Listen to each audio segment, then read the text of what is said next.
dream. Thank you so much, Jasmine Edwards.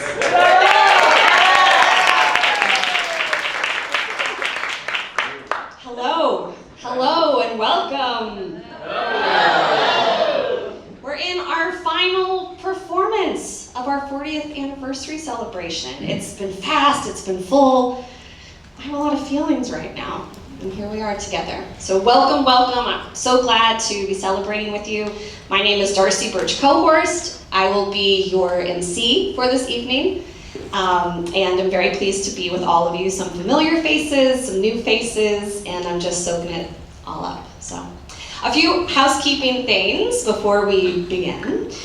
There are performers in the audience with you, which we're going to be doing this like cabaret style. So performers are going to be coming up when it's their turn, and then they're going to be going back. So please make sure you keep your personal belongings close to you, and move around so that people can take the stage as needed. Just be careful. We're not in a marathon, or we're not in a sprint. It's more like a marathon. So take your time, be safe getting down here. Also, there is food and drink, which I hope you all have already started enjoying. Please feel free to continue to enjoy throughout the performance. While I'm up here in transitions is a great time to sneak over there. But please continue to enjoy. It will also be there after the performance. And of course, take care of your bodies. So if you need to step out, to use the restrooms, or whatever, take care of yourself. And I want to make sure and thank, and I did, Jasmine Edwards for the music. Beautiful.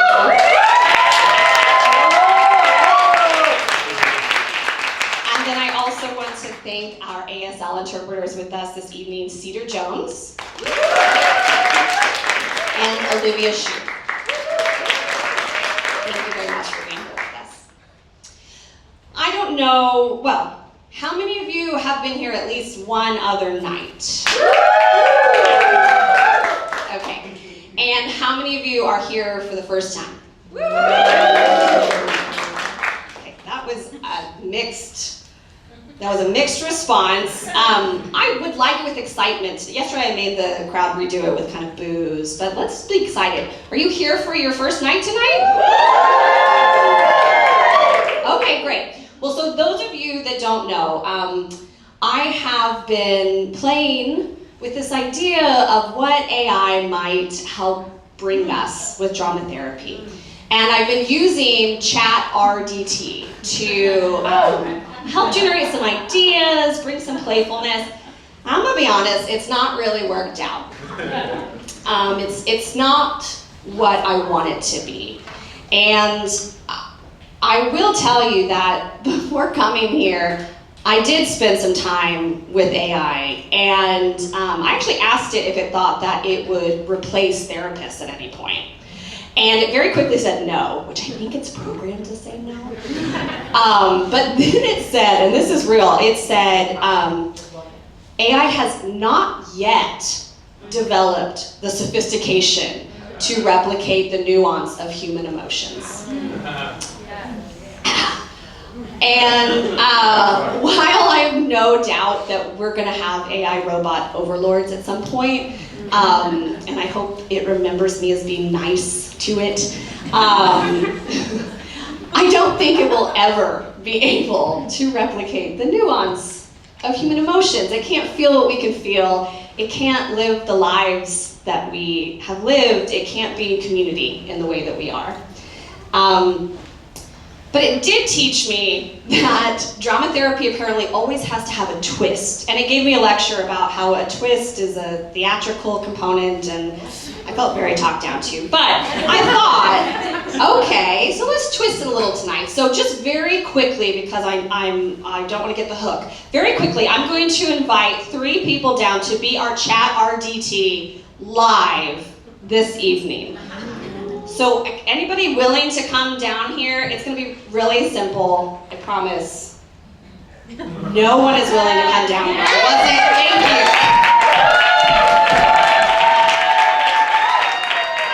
Okay. I think you might be it. I thought there was going to be a group of us, but you're the only brave soul with us tonight. Well, that's not true, but the only one that came down. Will you introduce yourself to the audience? Hi, I'm Ofer Shamir.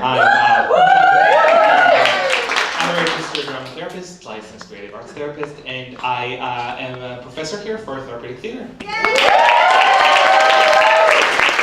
kind of had to come down since no one else did because they teach here. So thank you. All right, so going forward, we're going to call O for chat RDT. And I'm just going to ask you to embody, you can use sound as you want, but I want to start chat RDT by you just imagining what folks might be bringing into the space from their lives today. As chat RDT, Mm-hmm. folks are bringing... You don't have to be verbal at all. You can use. Don't have to be. Oh, you can use your body. Of course. Yeah, you can use your body and sound. Yeah. You can be verbal, but you don't have to be. Okay. Chat RDT is scanning. You got an upgrade. People have brought from home their wallets. Do you see what I mean about how difficult this was? Okay. Yes, they brought their wallet. Did they bring any feelings or experiences with them today, do you think? They have brought a need for belonging and community. A need for belonging and community. Okay, and what do you think, this is the last prompt, what do you think they hope to get out of being in community today?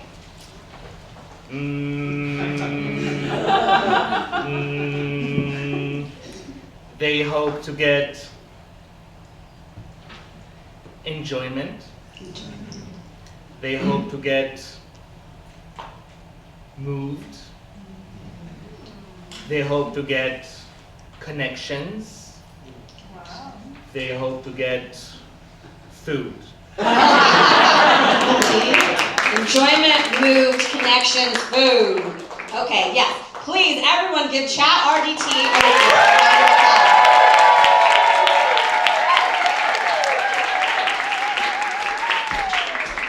Thank you so much. I really just, Ofer just volunteered. That was totally, so thank you very much for coming down. That was not planned at all.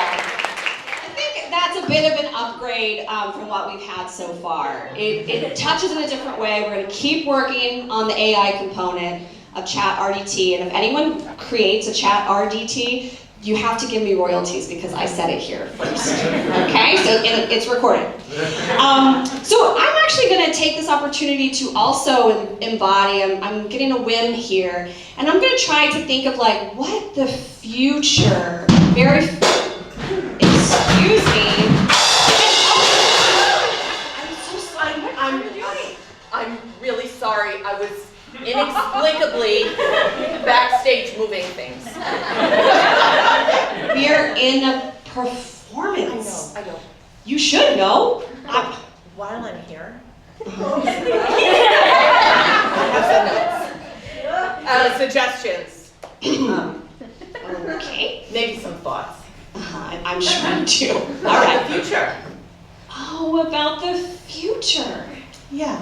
So I was thinking, we've spent the past 2 days in this space talking about the past, about, maybe 500 or more students who've passed through the program, who worked with people in the world, who were part of, along with the faculty here, creating this incredible web of knowledge and community. And when I think about the future, and you asked us that yesterday, the word that came to mind for me was niche. Because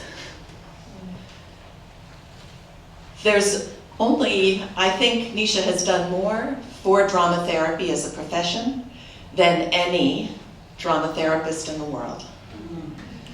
The relationship with the WHO, the Jamil Arts and Health Lab, and the research that is being centered and that is an engine for all of that research. Yeah. The takeover of the Lancet. This is, and her world travels as an ambassador for the creative arts therapies and for arts and health. So Should we bring her up here? Oh, that's a really good idea. I think she's here. Okay. Nisha?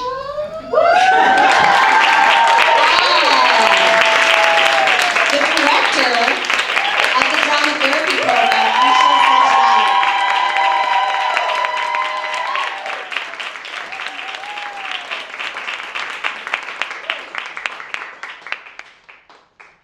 I'm gonna put this back at your table, and I'll try not to make any noise.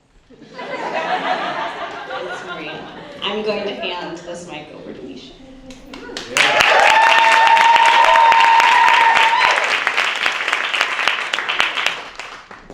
Gosh. Well, I'm going to sit in that for a moment. I think that building this field, this profession, this community is an act of love that comes from each and every one of us.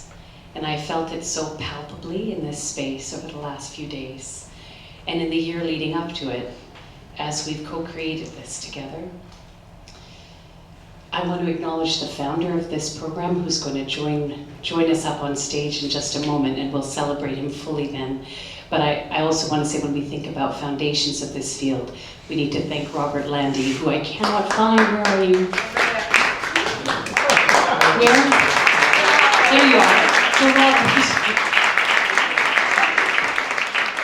Right there. Okay. All right, come join me. Come join me. I think it's a very big thing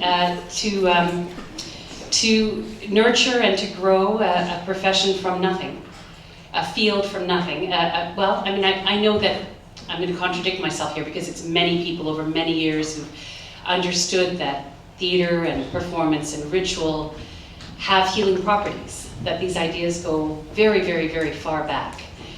The first mention of drama therapy showing up in 1917 by a fellow named Steve Austin, not the founder of Texas, another Steve Austin. Turns out he did spend some time though in Texas, and somebody should really take that up as a research project. But you know, he wrote about it in connection to electricity, which was all the rage at the time. You know, use that analogy. And then he never wrote anything else about drama therapy. He disappeared, and then other people were connecting the dots in certain ways, but Robert really laid a foundation for people to train, and I'm going to pass this mic to you in just a moment, but I want to say a couple more things. When I think about the work that I have been passionate about, I've been with NYU since 2011 because of Maria and Robert's invitation to come and teach arts-based research. And I assumed the position of director in 2017. And I want to say a couple of things that have motivated me. You know, earlier when we were preparing to open this space, Ellen, our extraordinary program administrator and technical director and stage manager, woman of many. Ellen led our company here, our actors, our cast and crew, in an exercise of looking up at these beautiful stars and to reflect on arriving here in this room, but also just arriving here in your body, arriving here in this field, arriving in this space, whatever that means to you. And I've been thinking about some of the things that have driven me or that have motivated me, and they've often been intuitive, and I couldn't really tell a cohesive story that we're always asked to at certain times to try to connect the dots. And I would say that there are three maybe words that come to mind now, and those are beauty, justice, and care. And the way that those interweave with one another have motivated me in the work that I do. And from a justice perspective, my family immigrated. Well, they were forced immigrants. They were refugees from undivided India into then divided India, lived in a camp for about 3 years, and then ultimately made their way to Canada. And I would say that, you know, the preoccupations with occupation and home and belonging have stayed with me. It's like an epigenetic inheritance, you know, whether or not I live those realities or not, they course through me. And then I moved here to the States, and I became an American just this past year, voted for the first time in this country. That is something, actually. I felt quite proud to be able to do that. It's a strange power that you exercise once every 4 years and then it disappears. But it's not really. I know we carry our civic responsibility. That's another talk for another time. So justice. But I also think about justice in the sense that in our work, you know, a bit like the clearing that we're standing in right now, and these woods that we enter into, and the forests that we wander in and out of, the forest that we meet each other in, as Rumi says, a space beyond right and wrong, a field and some clearing, that justice has also been about taking space, and I know that we're going to see people do that, to take space. And drama therapists often protect that space. They hold space. They give space, right? And we have that manifested here. A space of possibility, a space of belonging, a space of great care, a space of creativity.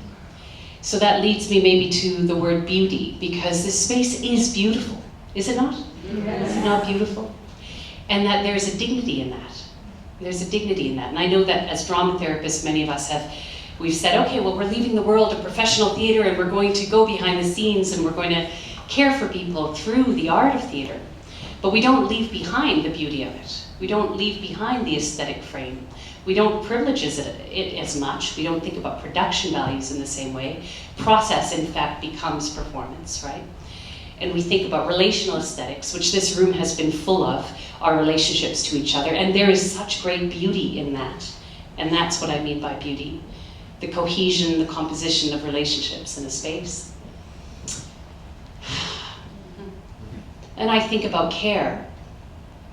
And well, we've said a little bit about care, but just that our ability to be in relationship with each other and how you cultivate that in the people that you work with. And what we've been doing here all these days are great acts of care and love and compassion. And Robert, for you to have built this program and then passed it to me, I don't think that's a very easy thing to do. I know it's not an easy thing to do, having built other things and then passed them on to other people, and then worried about them for a little while, and then pretended I didn't worry about them, and then, you know, sort of went, well, they're just going to be, you know, they've got to have space, and they've got to do their own thing. And I just have to say that you transitioned this role to me with such generosity. And there were, you know, I know we said, you know, we were going to meet for breakfast we said once a month we're going to meet for breakfast.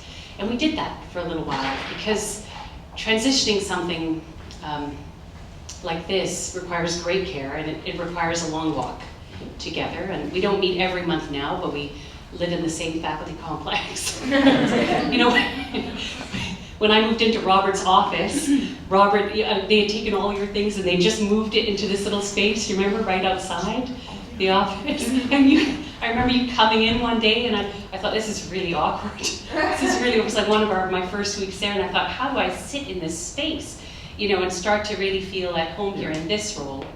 And you came in and you poked your head in, and you know, I poked my head out and sort of saw each other that way. And then we lived in the same building for a little while, and I would see Robert in the elevator, and I'd go to his apartment, and he'd come down, and I thought, this is it. This is just, you know, we're going to keep encountering each other, and in that, hold this transition together. I just want to say thank you. I want to say thank you for the love and care with which you've transitioned this role to me, but also how we continue to care and love one another and love this community. And I also want to extend that to the co-steward of this program, Maria Hodemarska.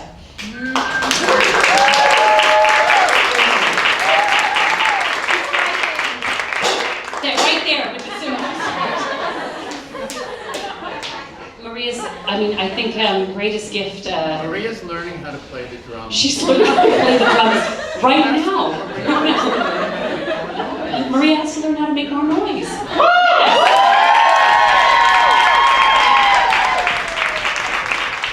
Yeah, absolutely. But Maria has taught me something about sitting in messes, and I like to think I'm good at that. But I really am bad at it, very, very bad at it. It's my learning edge of just how do we really sit in the shambles of it all. And like when those cymbals went off, I was like, what the?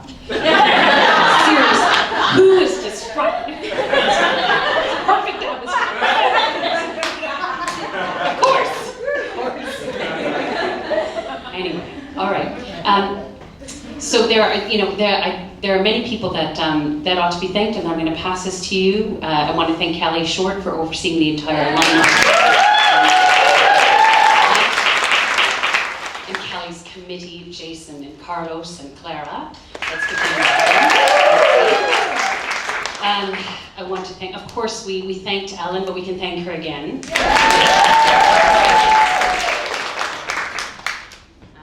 This is a strike list. I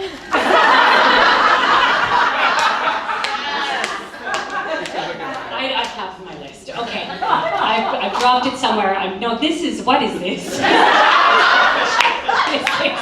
All right. It's all the same. Thank you very much.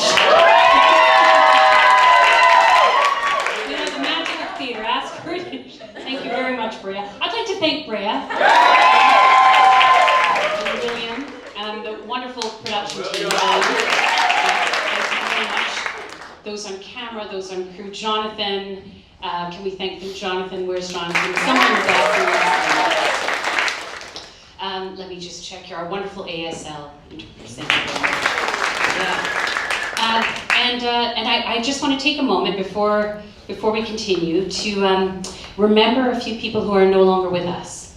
All right, and there may be many more to add to this list. So this is just a list of, well, this is not just a list. These are alums and friends of the program who are no longer with us. So I'm just going to ask you for a moment as I call out their names: Brooke Campbell, Nicole Donahue, Kimber Magnifico, Gay Donner Tudenger, Brittany Rodriguez, and Nancy Sondag. We send out our love to all of you.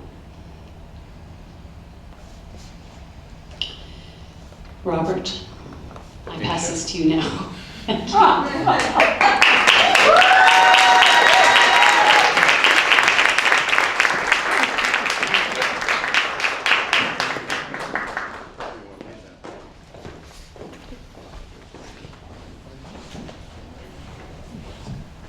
Obstacles we have to face, guides help us to a better space. Not mine.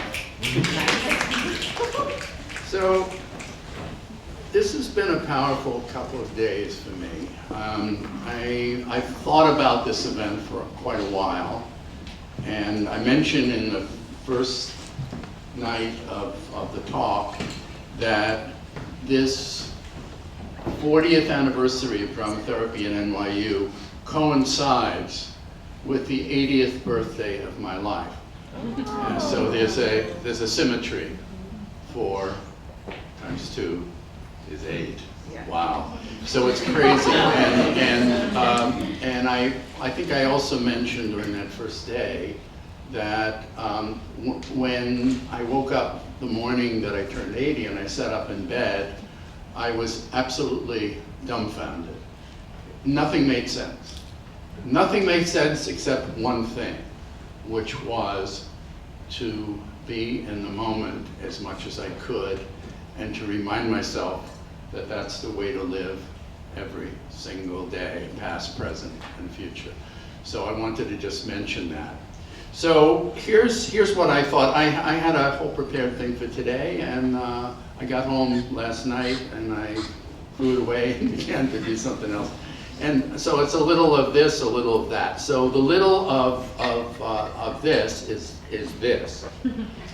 I want to share with you that I'm the kind of person that has always been very, I've always lived my life according to a large project.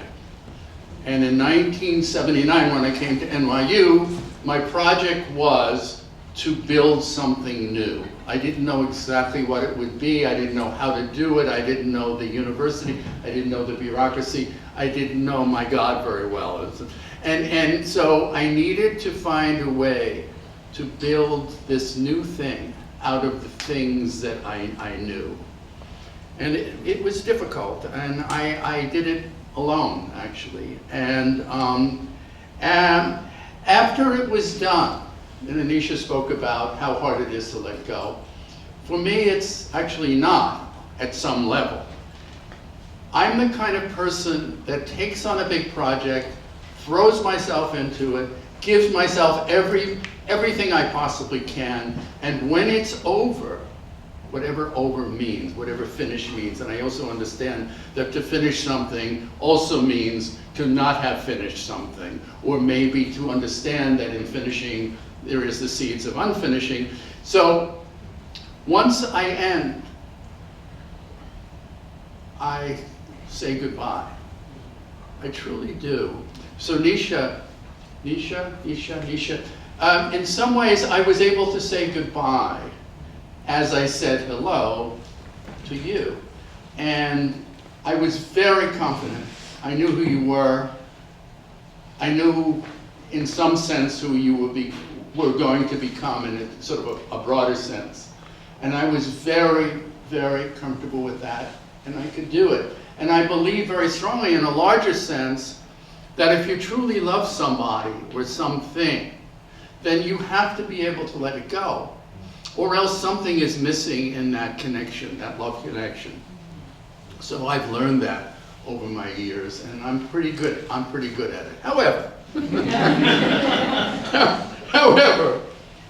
7 years ago, when I walked out of the drama therapy program and said bye-bye and decided no longer to, read master's theses and doctoral dissertations and teach and write every single day of my life, write books and articles and everything that I wrote every single day of my life for almost 40 years, I said bye-bye, done, next, right?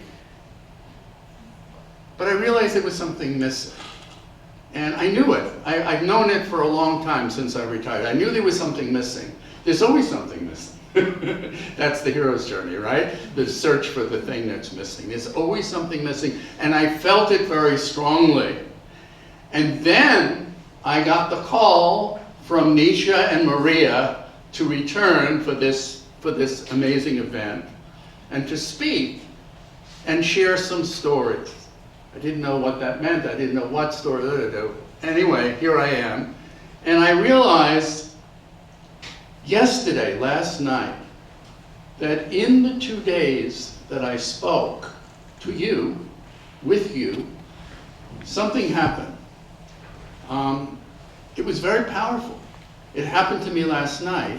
I realized that I was seeing things clearer. I was hearing things clearer and better. I was hearing music in a different way. I was feeling very different in my body than I usually do after a long day of work. And I don't work very much anymore, not this kind of work. But something was shifting. I felt as if I were 40 years younger and was just starting all over again. It was an extraordinary feeling. And then I come back to the question that I raised yesterday and the day before, the question that I've asked every single drama therapy class I've ever taught and everybody I've ever met who is interested in drama therapy. And that question is very simple. How is performance healing? I'm performing right now. These performances have changed something in me. I knew it through my senses, I knew it through my sense experiences, I knew it through my body, and it was very clear. That question was answered clearly last night, and it continues to be answered today. So I wanted to share that with you. Thank you. So I want to reflect now on the very last group that I work with as a teacher, and some of you are here in the audience, I know. And in that group, we worked with the text of Shakespeare's play, The Tempest. Why The Tempest? Because The Tempest is a story about an old guy who is very powerful and has all kinds of magical powers and can create storms and control the lives of fairies and human beings, the supernatural world and the natural world. And at the end of the play, he gives it all up. He breaks his staff. And he gives it all up. Why? To return home. And I realized that in that story of The Tempest is the story of the hero's journey. The one who goes out or is cast out of his home, as Prospero is, to explore things that he or she or they don't really understand, is beyond their understanding, and to test out their power. And when that experience, and work through all kinds of obstacles and hope for some kind of guides to come in to help them on their way. And when that story is ended, there's only one thing to do, which is to return home, to a literal home or figurative home. I mentioned to you on the first day that this building, this room, which used to be called Press 14, this Pless building used to be called the Press building. In this space, in 1981, I directed a production, I adapted a production of The Tempest for young audiences and wrote a musical score to it in this room 40-something years ago. And here we are, and here I am to you saying goodbye and wishing the new generation. And when I left NYU, what did I do? I returned home.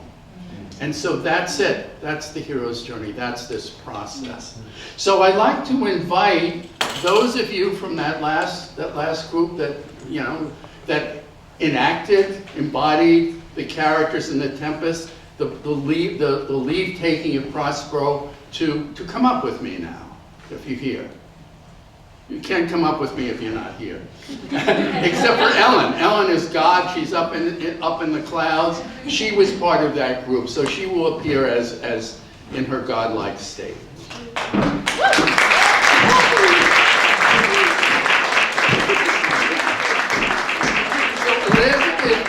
Elizabeth here was absolutely critical in my last time at NYU, because she helped me. A tree fell. Elizabeth helped me develop my archives, which are in the library at NYU. Hi. Hi. Hi. Hi. Hi. So, there's not much time. So I'm just going to give you the mic for less than a minute. If you can evoke an image, a word, a phrase, a sentence that you are holding in your heart right now from our last moment together as we said goodbye to Prospero.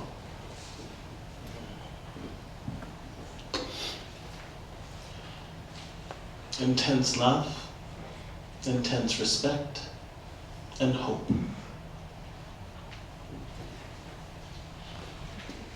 Deep care, remembrance.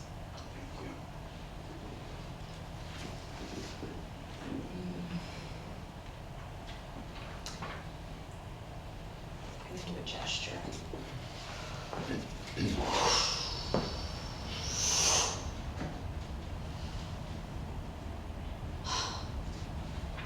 Home.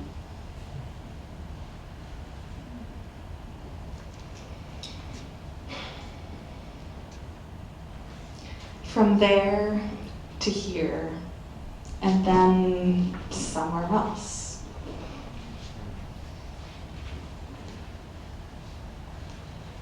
Honoring it all from the center of the earth. Beautiful. Miss God, are you up there someplace? I am. Ellen? I am. Do you hear me? Do you I read me? do. I do hear you. Share an image, please. A word, a sentence. The image for me is that home does not have to be a place. It can be with the people who make you feel at home. Thank you very much. Okay, stay with me. Stay with me now. I just have one more thing to say. So, it's 2024. There is a president-elect of the United States that was the once and future king from 2016. We live in perilous times with terrible wars raging in Gaza and Israel and Lebanon and Ukraine and Somalia, and I could go on. We live with the fear of an authoritarian government in the United States and a fear of greater abuses of the environment. What can we as drama therapists do to harness a healing? I don't know. I don't know if any of us know, but I do know that we need to keep searching, staying on that path and finding a way. And one part of this community that I've always loved is the notion that there's something about play and a lightness and parody and so forth that sort of lifts that curtain, that heavy curtain of impossible solutions. And so in 2002, I worked with graduate students in a course called Advanced Theory and Research in Drama Therapy, and we made a film together. And the film was called 3 Approaches to Drama Therapy. I'm sure many of you have seen it. Yes, you've seen it? Yeah. Wave the red flag. I got it. And in that film, these three wonderful people, Daniela Bustamante, Becca Elkin, and Courtney Di Pasquale, did a beautiful parody of playback theater and therapeutic theater and DVT. So we don't have time to show the whole thing. It's a very short clip. But I want you to watch the DVD clip.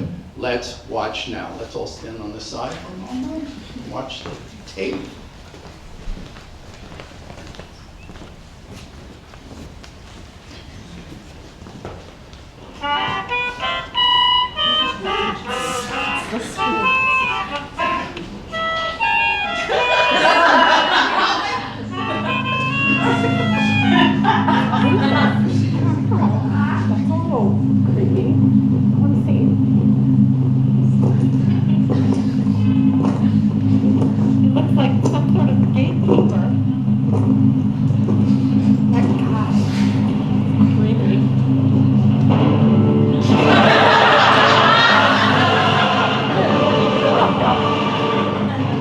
While you can. Go away. Get out of here.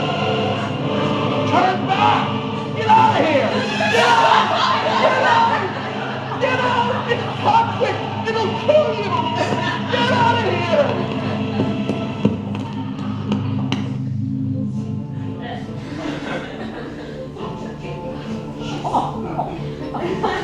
Don't say I didn't warn you. Don't say I didn't warn you.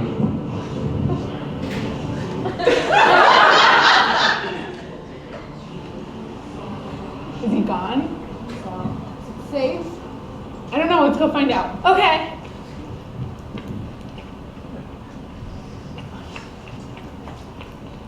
Oh. Ugh. Gross. DVT is disgusting. I don't want to do it, guys. Guys, you know what? This is really gross and it's really scary, but maybe we should just trust the process. I really want to go through this. I want to see all the gross stuff that's in here. I'm going for it. Let's dive in. Let's do it. Let's dive in. Condoms.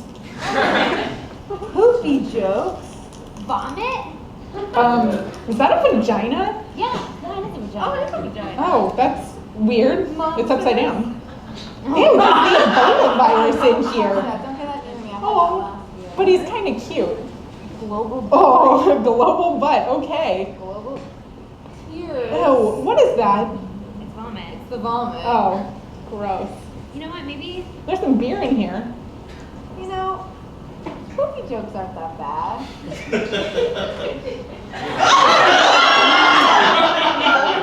Really cute. And I love vaginas.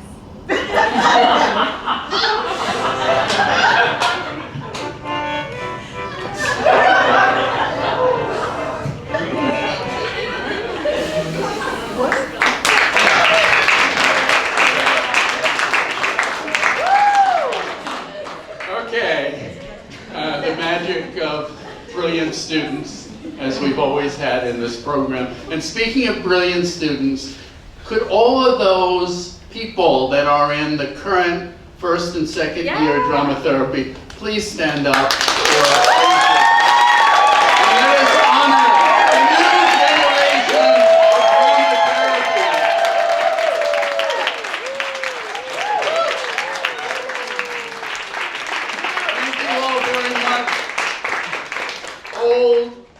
present, and future.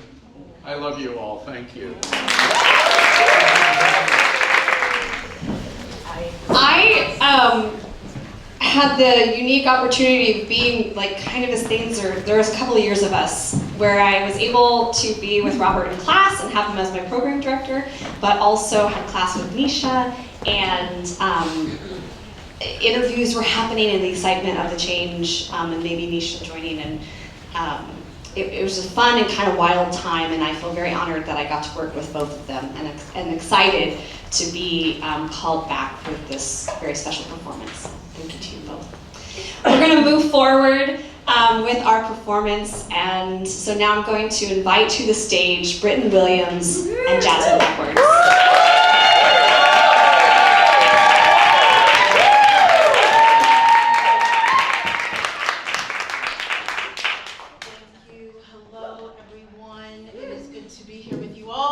I am Britton, and I'm just going to share a couple things before we sing.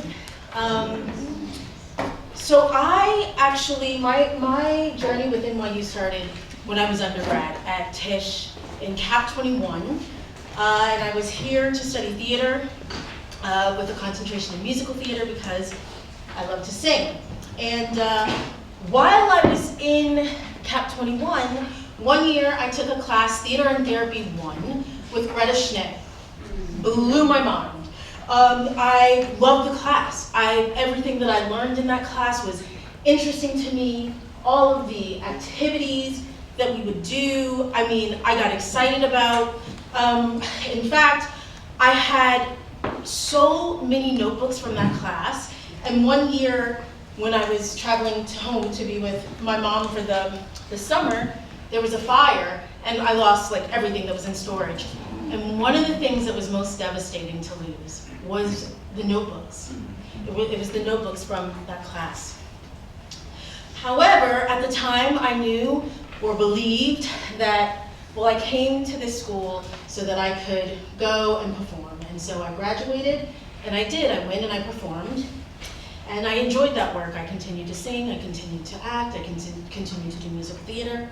And then one day I got a phone call from a friend who was like, hey, I'm a teaching artist, I can't show up for my class today, could you go? And I was like, okay, sure. So I quickly just came up with an idea for the class, and I went into the school, and it was incredible. And then I kept getting asked back. And I became a teaching artist for many years, and the work was full, and it was rewarding. And at some point, because I recognized how much was being elicited in the classes that I was working in, and I started over years not just working with young folks, but going to community day centers, working with elders, and it just was incredible. And also I knew there were bounds to my work. I needed more training. And so I remembered there was this class, Theater and Therapy 1 and 2. Maybe I'll go back and get my master's. And so that's what I did. However, I had a little grapple. Do I want to be a music therapist or a drama therapist? And I really wasn't sure. I appreciate those affirming views that there's nothing quite like a drama therapist. So thank you for that. After much grappling, I decided to pursue drama therapy. I made the right choice. I made the right choice. Robert, I don't know if you remember this, but when I auditioned, Robert asked me the question, well, what will you do if you don't get into the program? And I was like, I'll keep on auditioning until I get in, so I'm hoping we can just do it. And I meant that. I meant it. And so we just did it. And when I entered the program, I thought I knew all the things that I wanted to do, the people I wanted to work with, the ways I wanted to, see my career unfold. And nothing that I thought when I started the program is where I ended up. Because along the way, I had professors and supervisors that became mentors that reflected things back to me that I hadn't yet seen. For example, when I was just about to graduate and Maria Hodomarska said, do you want to come teach my undergraduate class? Okay.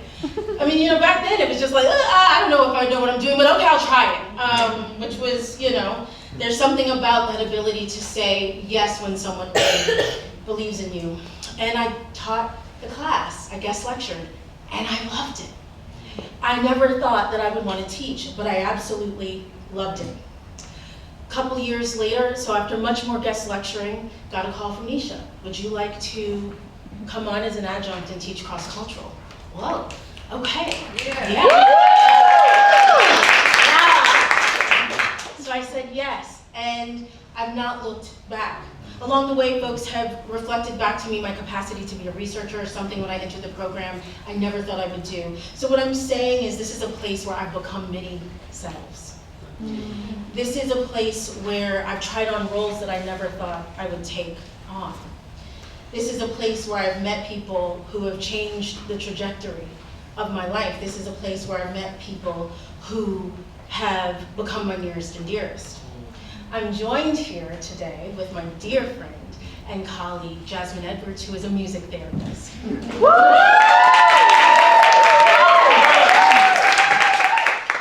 And an honorary drama therapist, because we just love it.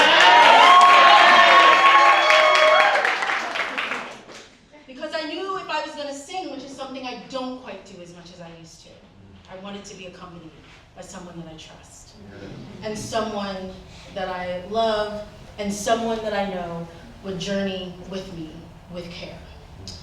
So what I will sing for you, and what Jasmine will play for you, is a lullaby.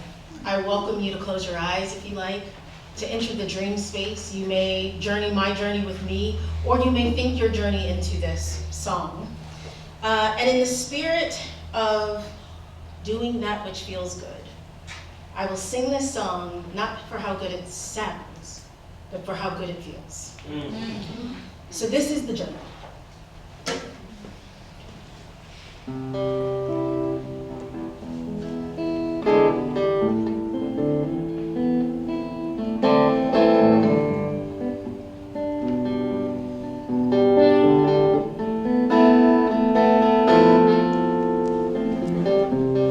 She was just a girl. She had so many dreams.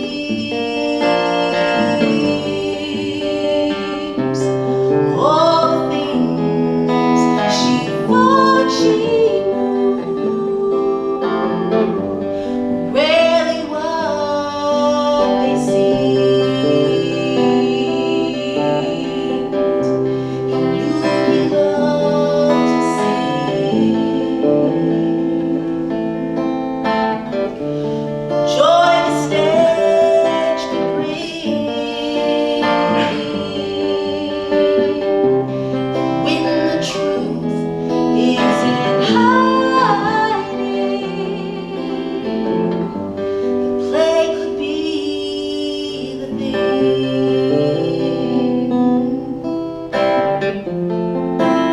They found a place to grow, to shift and try new roles. Relations from the starting line have grown and changed over time.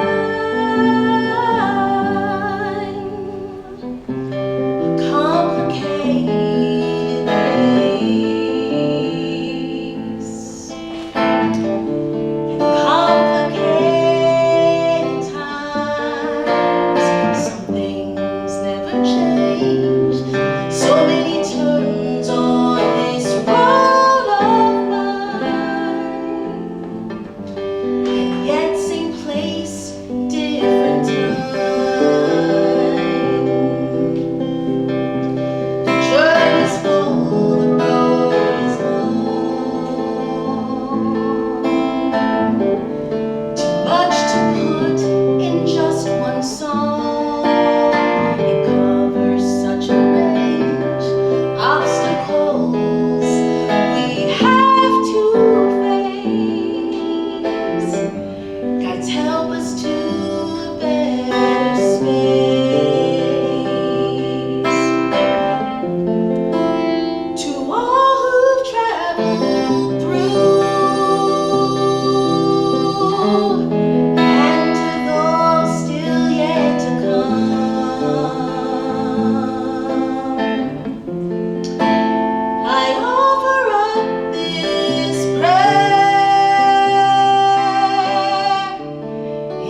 like to thank you, Jasmine, for accompanying me. Thank you for all the hands that held me to get to this space.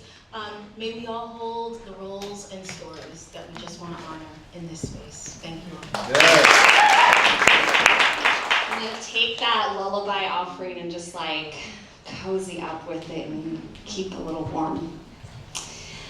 The next performer I'm going to bring up has informed me of something very special. So I'm really excited to bring this person up because they have told me they are the only Cuban drama therapist in the world. Yeah.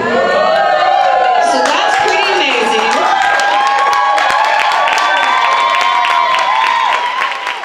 And we'll get into that story.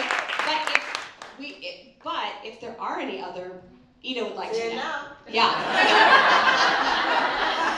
Thank you and welcome, Ida Garcia.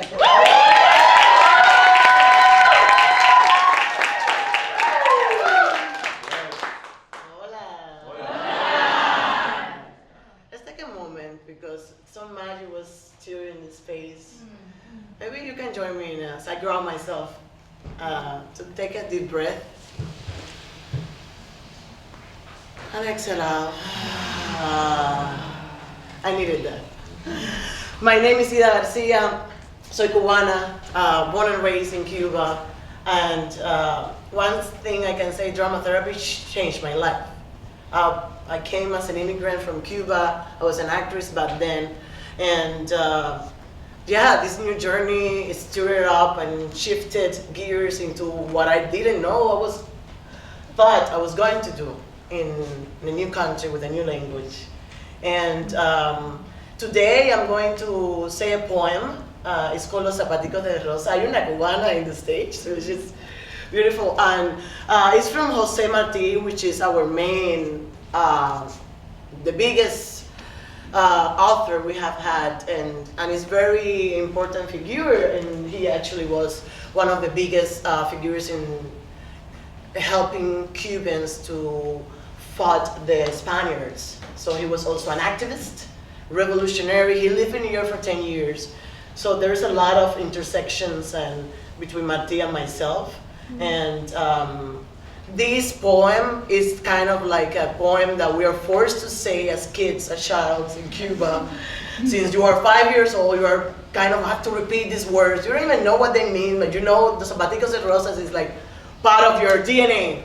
And this poem, I came back to the poem as part of a drama therapy process that I did with Susana Pensic and here in New York, and with an intervention that is called dramatic resonances. That you take a text and then you do some powerful work to see how you resonate with this universal text. This brought me to my ancestors, to my culture, and to everything I am. And it's a way of me honoring my culture, my language. I'm gonna say it in Spanish. Woo. And yeah, thank you for being here.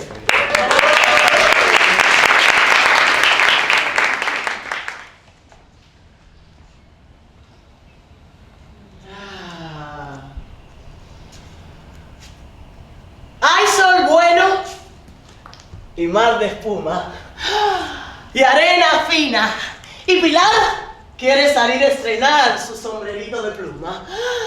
¡Vaya la niña divina!, dice el padre y le da un beso. Vaya mi pájaro preso a buscarme arena fina. Yo voy con mi niña hermosa, le dice la madre buena. No te manches en la arena, los zapaticos de rosa. Vienen las dos al jardín, por la calle del Laurel. La madre cogió un clavel y Pilar cogió un jazmín. Ella va de todo juego, con aro, balde y paleta. El balde es color violeta y el aro es color de fuego. Vienen a verlas pasar. Nadie quiere verlas ir. La madre se echa a reír. Y el viejo se echa a llorar. El aire fresco fresco despeina Pilar, que viene y va muy oronda. Di, mamá, tú sabes qué cosa es reina. Y por si vienen de noche, de la orilla de la mar, para la madre, y Pilar manda luego el padre un coche.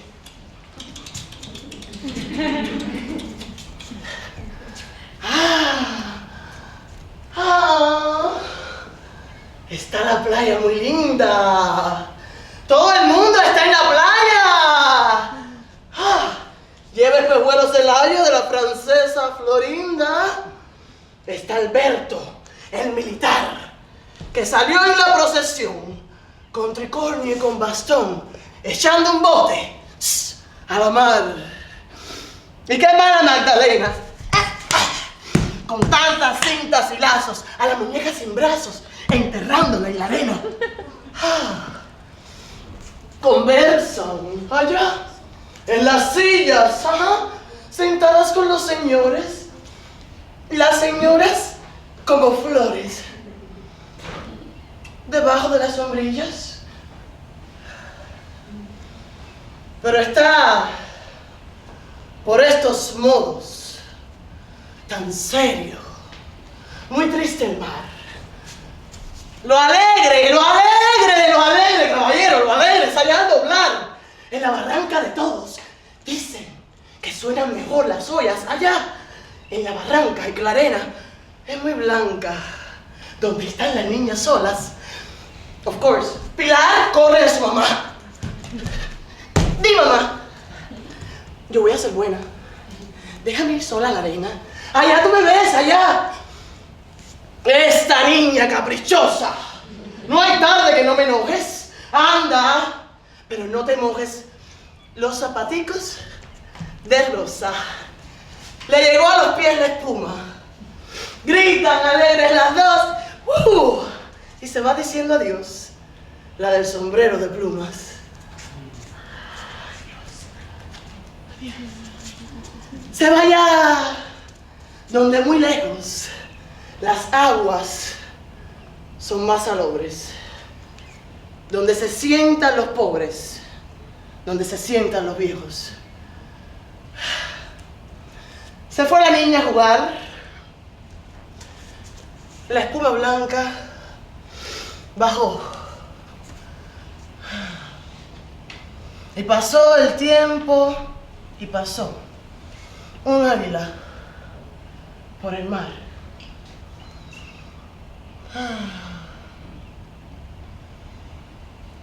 Y cuando el sol se ponía detrás de un monte dorado, un sombrerito callado por las arenas venía.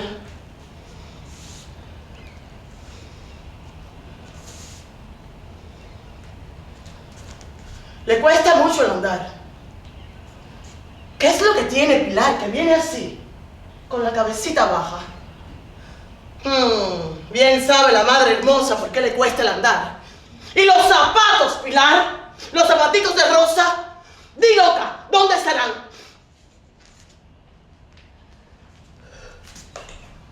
Señora, dice una mujer que llora. Están conmigo. Aquí están. Yo tengo una niña enferma que llora en un cuarto oscuro. Y la traigo al aire puro a ver el sol y a que duerma. Anoche soñó con el cielo y oyó un canto. Me dio miedo, me dio espanto y la traje y se durmió. En sus dos brazos menudos estaba como abrazando. Y yo mirando y mirando sus piececitos desnudos. Me llegó al cuerpo la espuma. Alcé los ojos y vi esta niña frente a mí con su sombrero de plumas.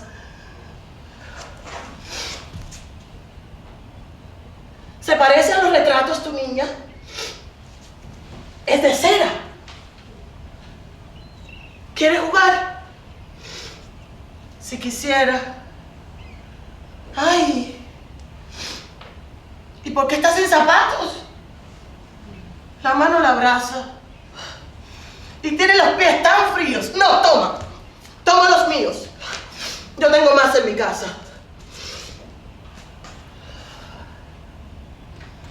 No sé bien, señora hermosa, lo que sucedió después. Vi a mi hijita en los pies, los zapaticos de rosa.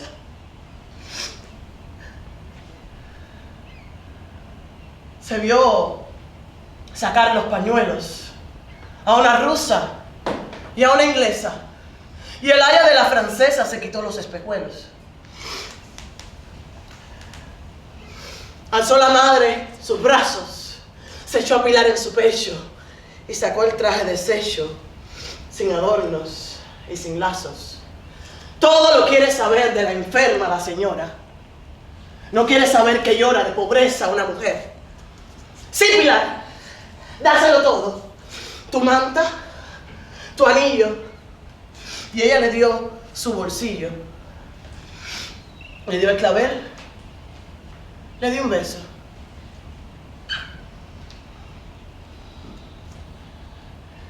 Vuelven calladas de noche a la casa de jardín. Y Pilar va en el cojín de la derecha del coche.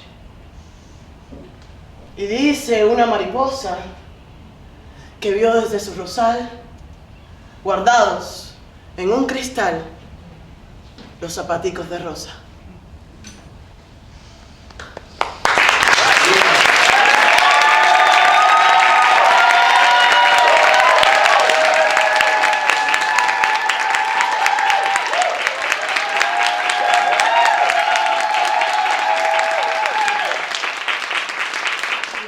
Thank you so much for filling this space with your voice and your language.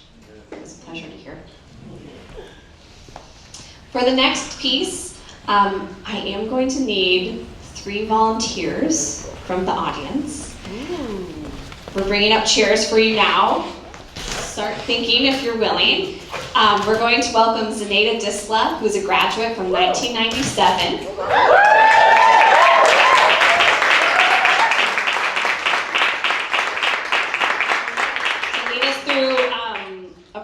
That she's perfected in her years of working. Can I have 3 volunteers from the audience? This is not a therapy session, so, it's just a demonstration. If you're not comfortable saying certain things or talking, if it's too close to you, and I understand, just let's be careful. Let's be clear about that. So, my name is Zenaida Disla, and I don't know, maybe Robert knows because someone asked me earlier today if I was the first Latina or maybe one of the first Latina students in the program, because I started in 1989, but even though I didn't graduate until 1997. And I remember one thing that Robert told me after I think I left the program, and we were talking about life and children and work and study, and I had all these ambitions of other things that I wanted to do. And he said, well, we just have to do it all. We have to do as much as we can. And balance life, work, and everything. And what impressed me was that this was a man telling me this about himself too, not just what women have been told, well, you can do it all. Even he felt that way too, and I thought I just never forgot that. I thought that was really inspiring for me. So,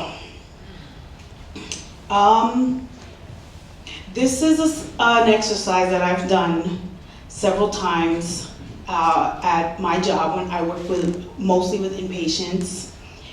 And for a long time I worked with adolescents. So I've done this a lot with adolescents, especially adolescents who've had been in foster care, been adopted, issues with their parents, different conflicts at home.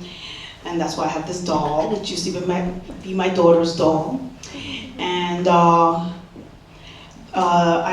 think this exercise works with a lot of different populations though. So how many details of a story do we really need in order to create a therapeutic session? I say we only really need a wisp, a sliver of the details, because really everything is in between the lines, in the subtext. So here's a story for us to play with. So,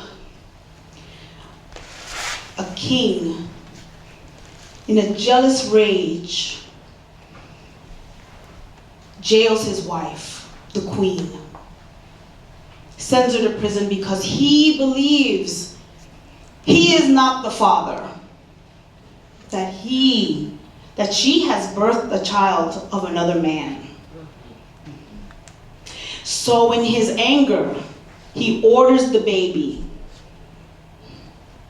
banished into the forest, into the wilderness, to fend for itself.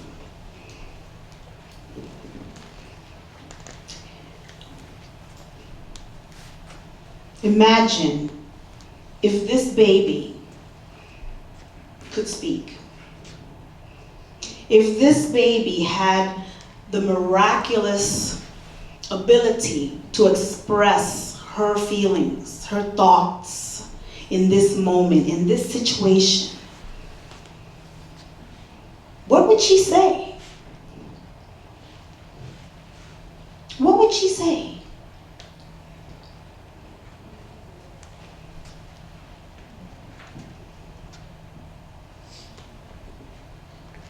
Why me? What did I do to deserve this?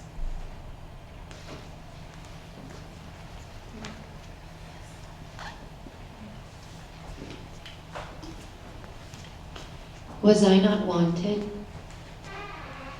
Why do I feel so alone?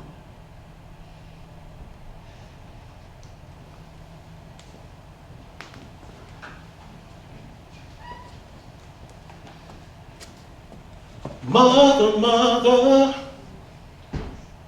oh, what's going on? What's going on? What's going on? What's going on? What's going on? What's going on?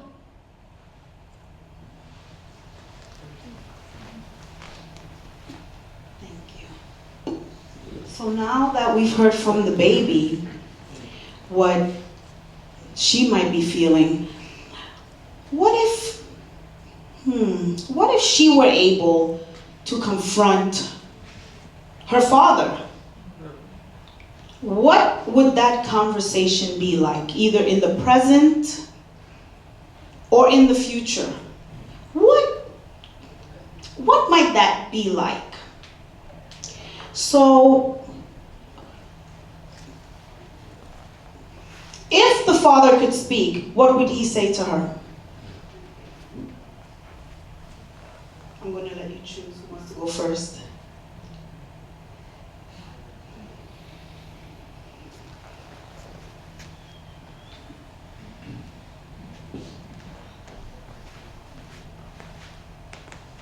I don't know, because I don't know you, because I don't know me, because your grandfather didn't know him. We don't know.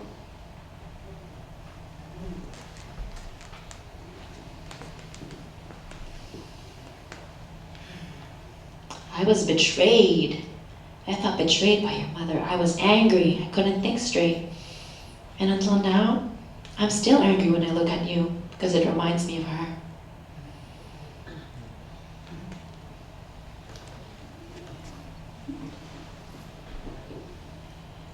It's not my fault. All of this, you in the woods alone, it's not my fault. Don't be angry at me. I did what I thought I needed to do.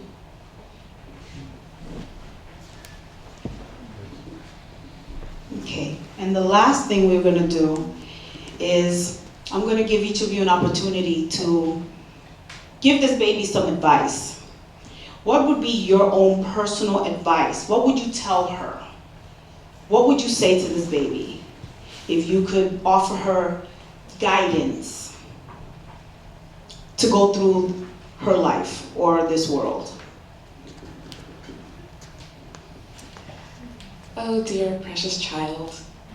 You want to hold her? Sure.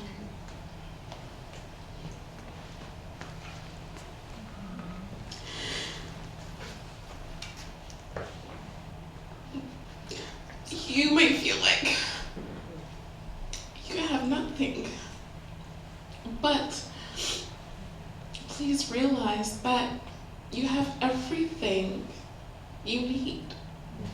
In the forest, you have the ground beneath your feet.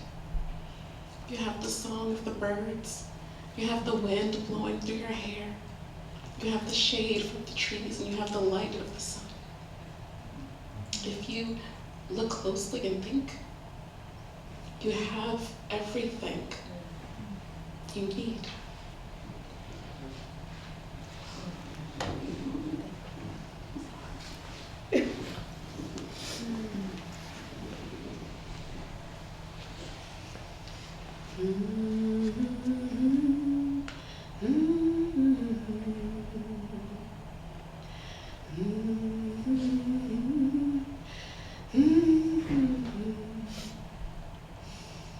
You are the music. You are the stars.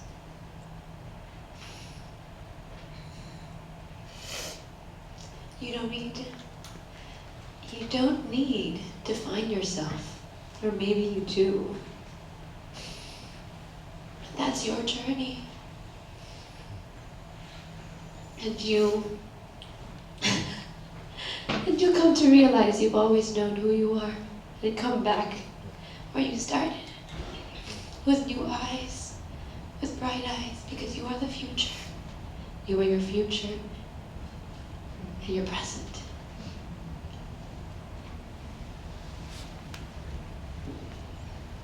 Don't forget who you are.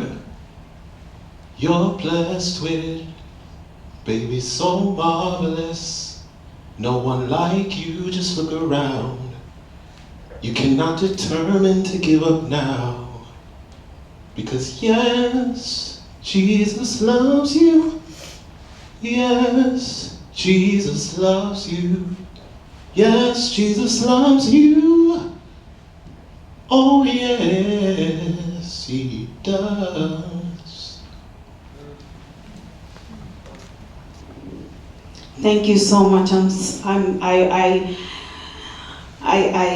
hope that you're gonna be okay after this. I hope it's, that we can talk about it after if you want to. Okay, all right, good. And there are so many ways that you can take this also, this exercise. You can do other things with it. You can have the character write letters. You can actually read the play. This actually was an adapted a scene from The Winter's Tale by Shakespeare from the Folger Shakespeare Library. And of course, depending on what kind of patients you have, clients you have, you can use the entire play and read it, work with it, improvise, do all kinds of different things with it. And I guess I thought about also, what does this have to do with celebration, doing this? And I think I wanted to show that this is what we do every day, and our work is valid. Our work is important. And just because you work someplace where maybe the staff doesn't understand you, is constantly reminding you, well, it's medication time, or the doctor said this, or they need to go to an appointment, while you're in the middle of your therapy session that you have spent time preparing and getting to know the clients, getting to know the patients, and feeling put down by the systems that we work in. And our work is important. Our work is valid, it's good, and we're the future of psychiatry. We're the future of mental health. We need to be. Thank you. Thank you, Zenaida. Thank you, great volunteers. Round of applause for our volunteers.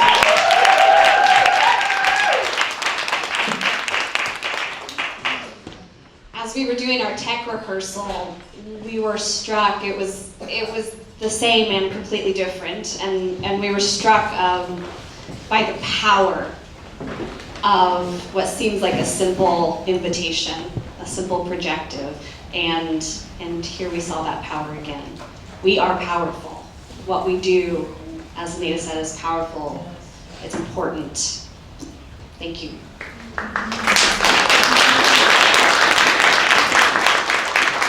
Our next performer graduated in 2013. Yeah. 2013, thank you. And what you're gonna see today started to develop in the arts-based research class and was developed around grief and taking care of ourselves as we are also taking care of others. Please welcome to the stage, Katie Clark.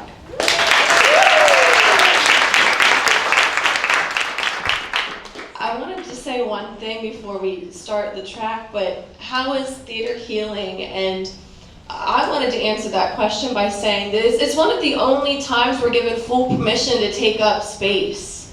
Like this is ours.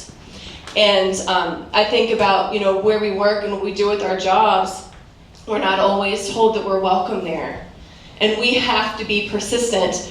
They've labeled me as persistent at work, and I'm very proud of that. So thank you all for the work that you do. So go ahead and start. Thank you. I'm going to read my monologue on my phone because I gave up on memorizing it.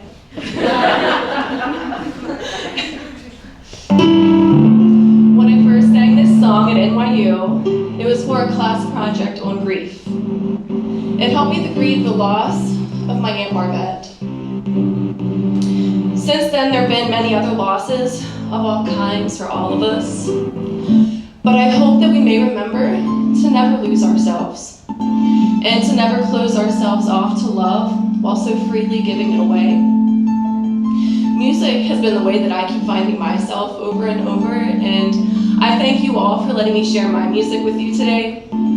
I created the artist, Catherine Lark, as a way to remind myself of who I'm becoming and not just what I've lost. And with her, I wrote the next two songs to remind myself that life doesn't have to be one depressing song after the next. That I can uplift myself and create change and set boundaries that allow me to love myself and others at the same time. And so can you. We're all doing that. Every time we create something, what are you creating? Where are you now? Where are you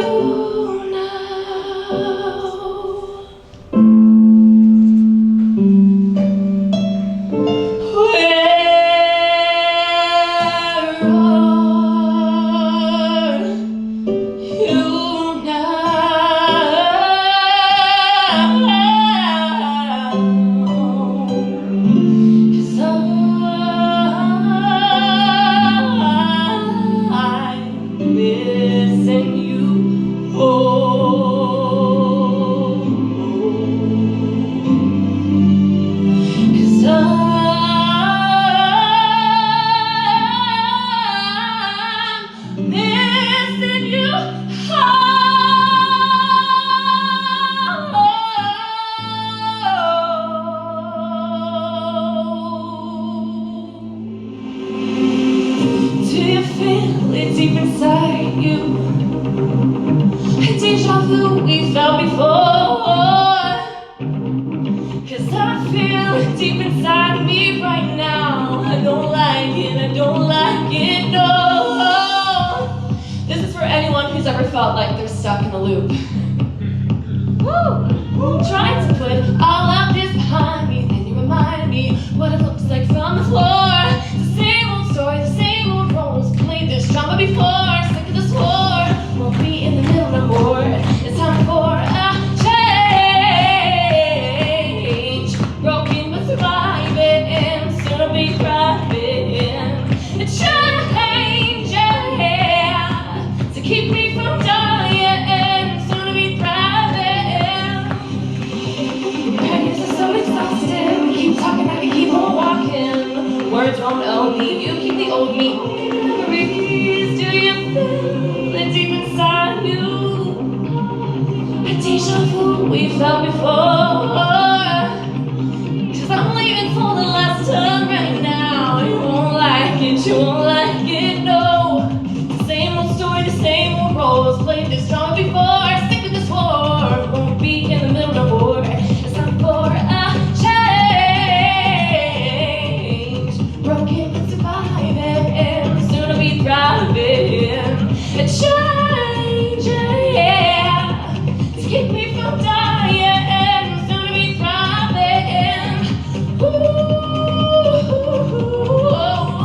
yeah, yeah. These times I try and can't be invited all the pain. Yeah. Sticks to my bones till I can't rise up. I won't give up. Rough my top and I'm top. I'm not giving up too much to live for. I'm trying and what for? That's why I gotta say it's time for a change. Surviving, soon I'll be thriving, yeah. Yeah, yeah.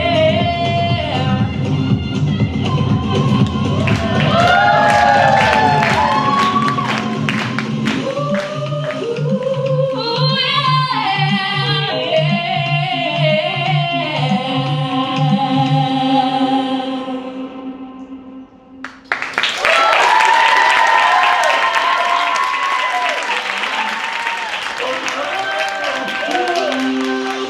I want you to know how much you mean to me.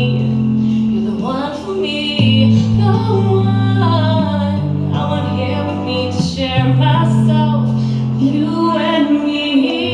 But make no mistake, I won't forsake my time and space, my love and peace of mind. Back up, that's nice, just a little bit. Come back, alright. Yeah, enough of it. I'll share myself. Won't give myself away. Won't die along the way.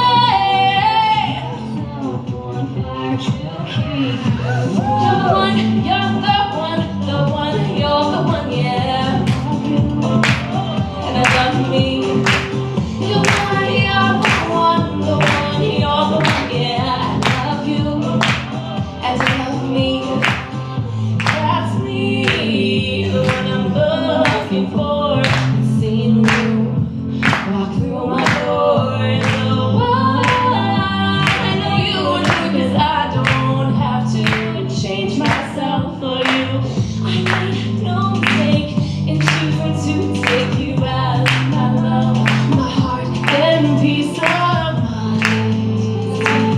Just a little bit, come back, alright. Yeah, enough of it. I'll share myself. Won't keep myself away. Won't lie, I love the way. Fight to keep you whole.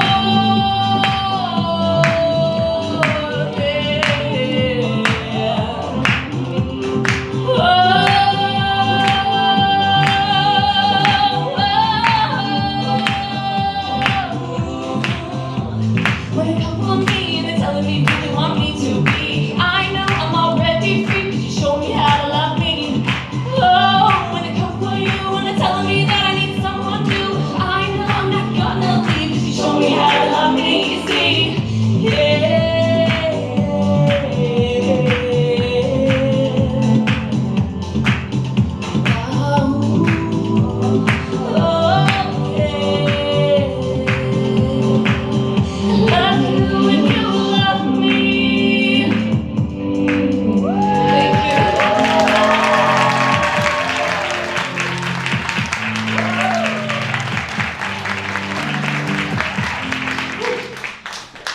Talk about power. Whew. Wow, I just distracted myself because I love you singing so much. Our next performance, I'm going to welcome to the stage Julia Dobner Pereira, Sammy Sachs, and video by Jen Solario.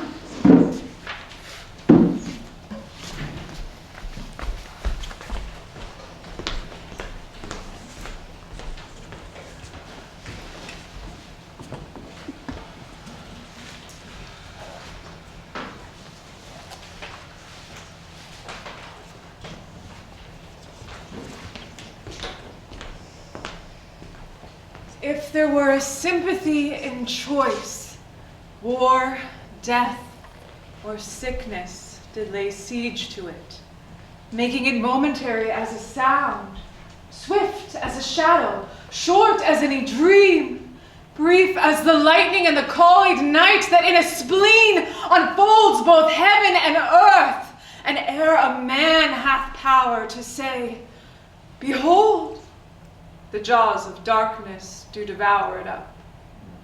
So quick bright things come to confusion. To be alive in a body is to have skin that can bubble and burst, stretch into jelly and tighten around stone. To be alive in a body is to lay grasping for delusion as she presses again into the bruising mass. To be alive in a body is to be a host, to have something to give, is to not know your insides until they are projected. Residents tracing the lines in gray scale. It's aggressive. I'm not sure that I want reconstruction. I may want to stay flat on that side. I like the idea of being asymmetrical. Hippolyta, I wooed thee with my sword, and won thy love doing thee injuries. But I will wed thee in another key, with pomp, with triumph, and with reveling. It's your choice. It's your choice. Your body, my choice. Want a cocktail? Is choice a key word rehearsed at breast cancer symposiums and Oval offices? Breast reconstruction, a personal choice. I wanted choice to mean expansiveness, to mean that I could enter a dream world of pillowy cotton candy breasts, smooth, muscular desert cowboy chests, flat scar lines growing into brambles and thorny rose bushes across the body of a goddess. To be in a body is to count years and fives, in survival rates, in chance of implantation, chance of divorce, chance of sealing your fate to mother. To be in a body is to search for answers in the souls of strangers. Hello? Kind, tired eyes peering out of PPE made for a war zone. The hard part. Wasn't it always the hard part? Will it always be the hard part? Do I choose transformation instead of death, or does it choose me? Butterflies everywhere. Lovers and madmen have such seething brains, such shaping fantasies that apprehend more than cool reason ever comprehends. The lunatic, the lover, and the poet are of imagination all compact. Butterflies everywhere. Chemical tears, volcanic red is salty and plentiful. Side effects of paclitaxel, low white blood cell counts, and blood atrophy. Very bad and sometimes deadly allergic side effects have rarely happened. Talk with your doctor. Heart beating to 142 to get me out of bed the day after chemo. My therapist said she's ambivalent about Fitbits. I'm ambivalent about her. I have a new one now. Mom doesn't want an old lady back. Well, my back is old lady witch folds now, I guess. A crone for now, not forever. Don't wish away your years. Is that extra scar tissue covering my port? Portal to my soul, to this smoky tumor willowing away. Such tricks hath strong imagination. In the night, imagining some fear, how easy is a bush supposed to bear? This better fucking work. I don't want to die. There's so much I want to do. I want lots of pets and children, a house. I want to sing on stage again. I want to be wild. I want to celebrate the wheel of the seasons. I want to keep trying to help and hold.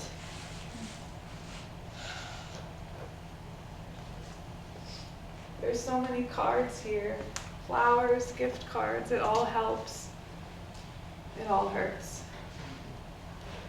Do I choose nausea or constipation today? When he gets home, I sob in his arms. Holding it together only does so much.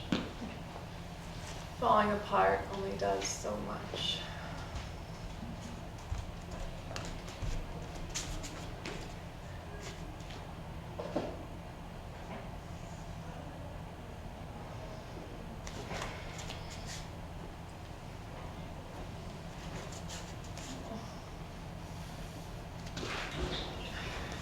Then the blots.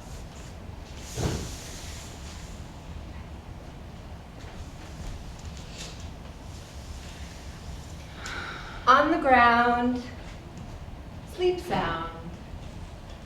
I'll apply to your eye, gentle lover, remedy.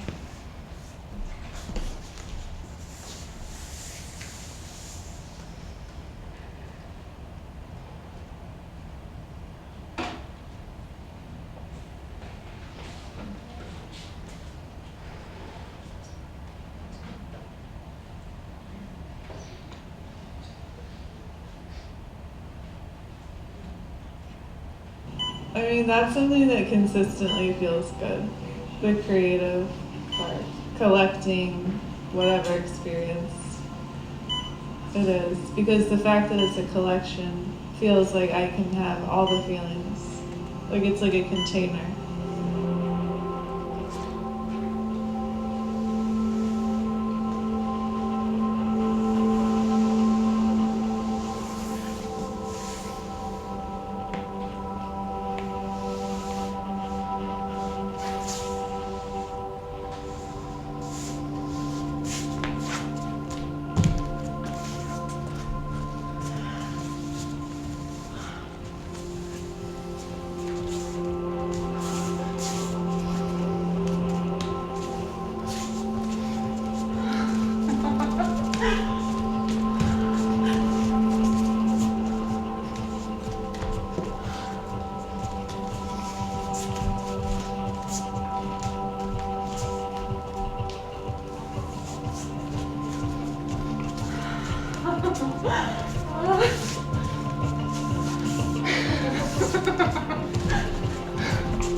line at the end of the earth,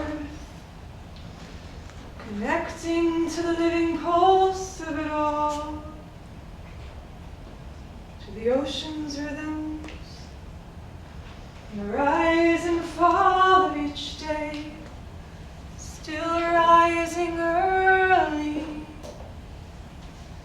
and willing my own cycle back into my body, back into being.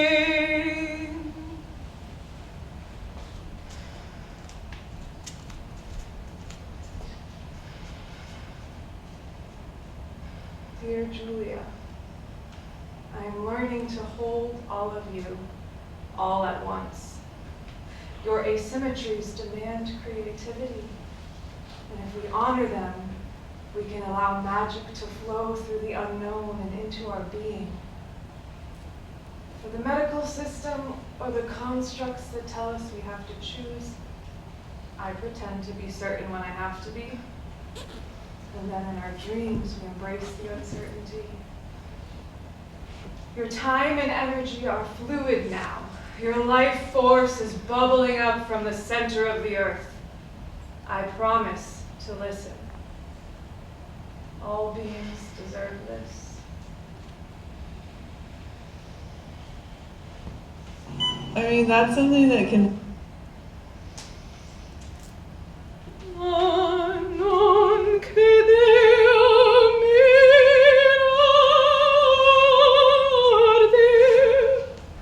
si presto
I'm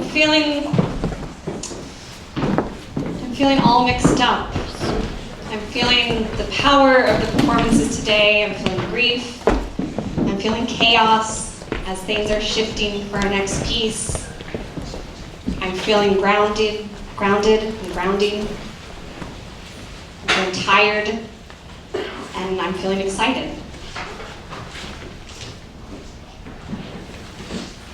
And I'm feeling gratitude. I'm feeling such immense gratitude for everyone in this room that came to be in community today, and for all the performers that have shared pieces of themselves. Thank you.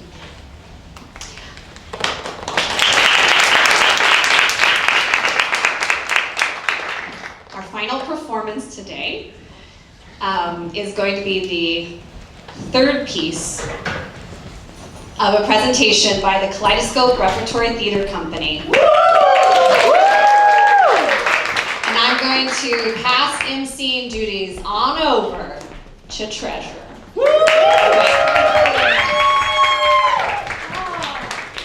Ladies, gentlemen, babies, gentlemen, humans, hello. How are you today? Woo! Good. You don't have to be good if you don't feel good. A gentle nod will do. A gentle nod will do. We are going to change our pace and play today, if that's okay with you. And I, much like my predecessor Oprah, has put something under your chair. Right? So under there, you're going to see hairspray, or you're going to see a jerry curl, or you're going to see a flat iron. And at this time, I'm going to ask you to grab it. grab it. Come on, grab it. You're all drama therapists or music therapists here, apparently. Right? And I want you to get yourself ready in your best 1984 getup. So I want to hear the hairspray. Can I hear it? Yes, and I want to smell the flat iron burning and crisping. Yes, yes, yes. And I want to give a nice gentle flick for all my Jerry curls in the building. Thank you. Thank you. Ladies and gentlemen, the year is 1984. What's the year? 1984. What's the year? 1984. Thank you. It's 1984, and we are Kaleidoscope Repertory Theater. Now, this is night 3. This is our finale in a beautiful mid-autumn's night dream. Are you ready to meet our star-studded cast? Yeah. Are you ready to meet our star-studded cast? Yeah. All right, drum roll, please. Hit it, Ellen. All right, so what's the year? 1984. The year is 1984, and it is a mid-autumn night dream.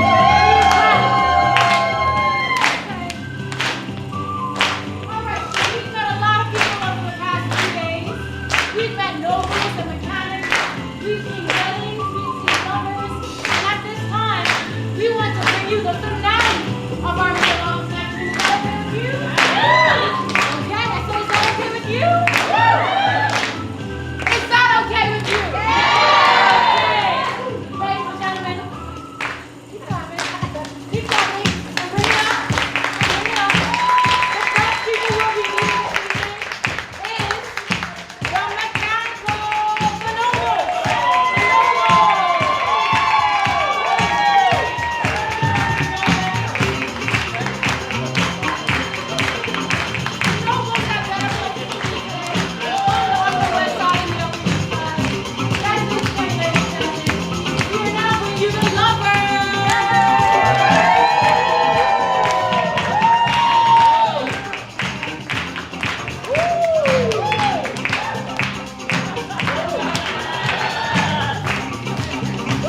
Thank you, lovers, and give it your best 80s robot to the mechanical.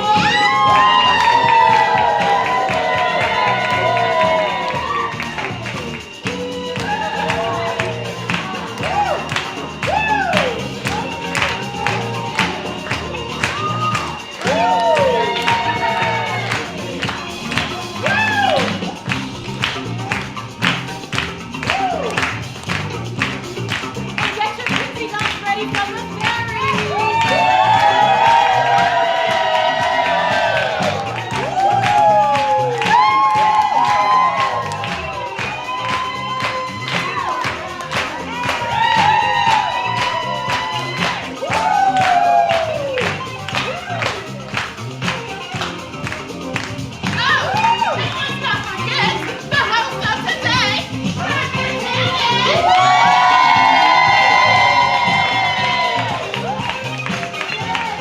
Ladies and gentlemen, we would like to welcome you to our finale of A Mid-Autumn Night Dream.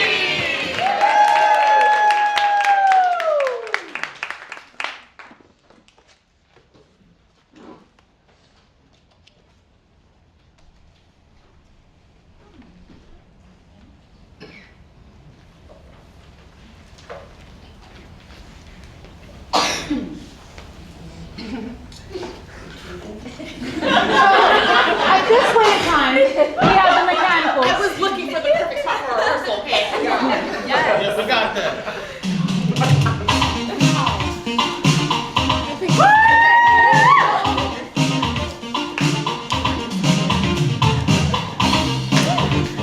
Okay, come on, let's go, audience.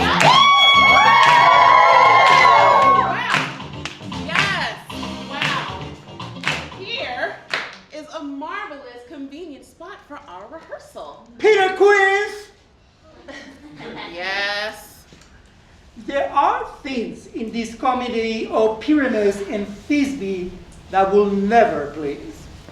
First, Pyramus must draw a sword to kill himself, which may be too graphic for general audiences. How do you answer that?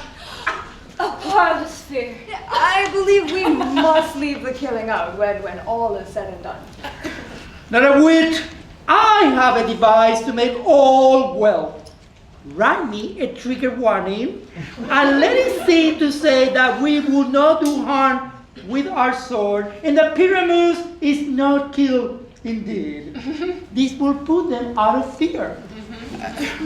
Well, sure, we will have such a note. So, I was thinking that, Will not thee be afeared of the lion? No, I fear it. I promise you. Therefore, another trigger warning. Must tell he's not a lion. fine, whatever. Also, Pyramus and Thisbe meet by moonlight. The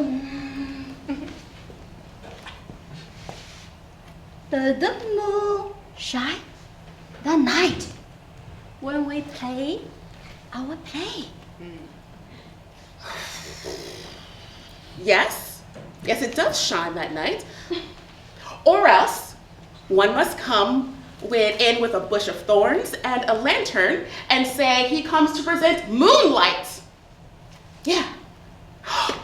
And Pyramus and Thisbe says the story did talk through a chink of a wall. How do You can never bring in a wall.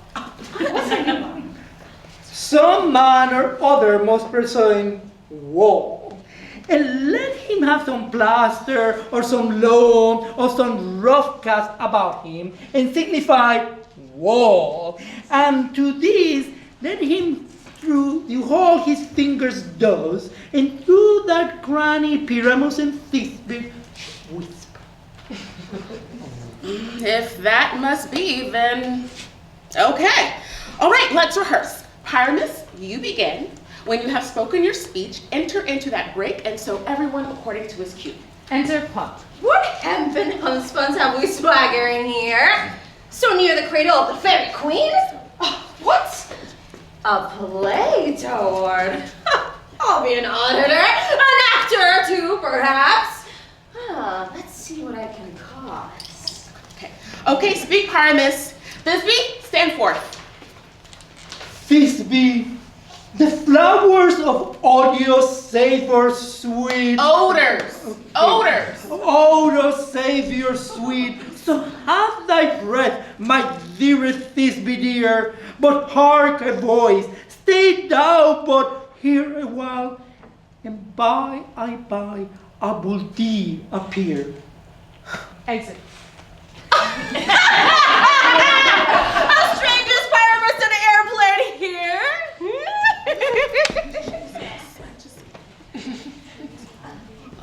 Must I speak now? Yeah.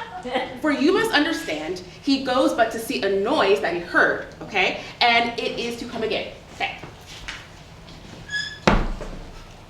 Most radiant Pyramus, most lily white of hue, of color like red rose on triumphant briar, as true and truest horse that yet would never tire. I'll meet thee, Pyramus, at Ninny's tomb. Ninus' tomb. Gosh, why? You must not speak back yet. That you must answer to Pyramus. You must speak all your part at once, okay? Cues and all. Pyramus, enter, your cue is past. It is ever tire.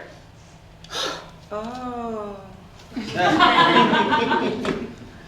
As true as horse that yet would never tire.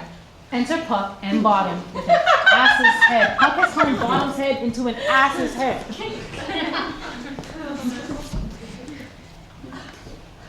If I were fair Thisbe, would you only down? What the hell? I'll follow you and head around and around and around. Why do they run away? Stop! You're just freaking me out! Enter Snow. Oh, Bottom, thou art changed. What's on your head? What do you see? You see something with your own ass head, don't you? Exit Snow. Enter Quince. Bless thee, Bottom. Bless thee. Thou art Translated. Oh, I see. What is this? You are trying to make an ass of me to frighten me. If they even could. But I will not steal from this place. Do what they can and I will walk up and down and there. Here I will sing and they shall hear I ain't no punk. Yeah.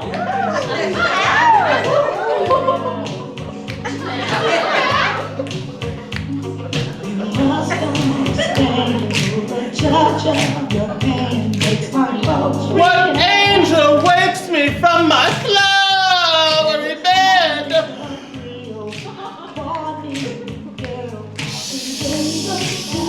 Don't sing, I pray thee, gentle mortal. Sing again! Sing, sing, sing! No, don't sing, don't sing, don't sing! Mine ear is much enamored by thy note, and I like what I'm looking at too. And at this sight I think, I know. I love thee. What? Methinks, mistress, you should have little reason for that, and yet to say the truth. Reason and love don't really get along nowadays, and maybe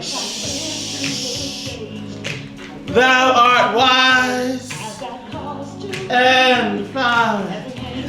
Come sit down. Right here.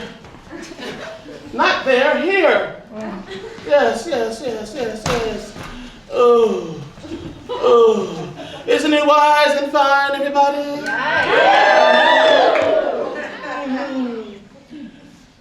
I think you have a lion bottom. not so either, but if I were wise enough to get out of this park. Out of this park? No! No, do not desire to go, thou shalt remain here. Whether thou wilt or no, I am no common spirit.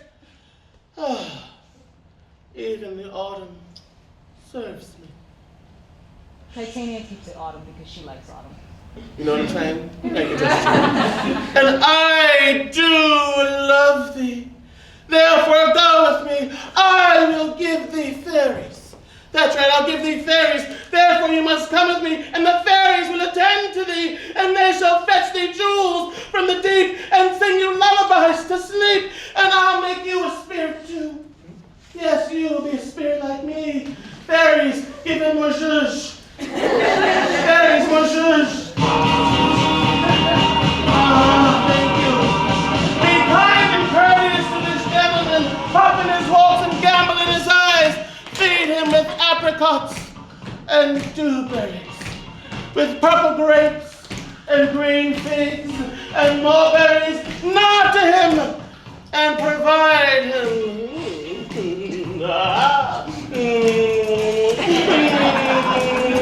Provide him with every.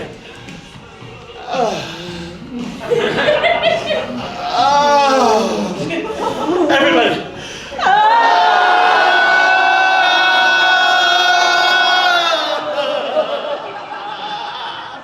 Provide him with every courtesy. Yes. Come, let's take him away. Lead him to my bower.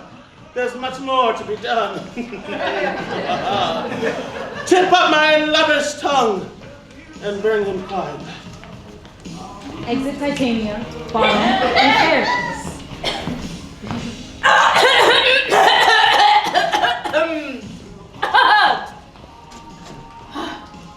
Through the house, give glimmering light, by the dead and drowsy fire.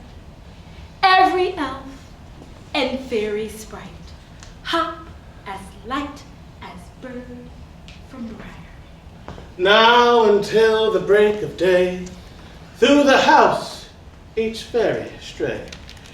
If you're gonna say it, well, say it right. With this field do consecrate, every fairy take his gate, and each several chamber bless.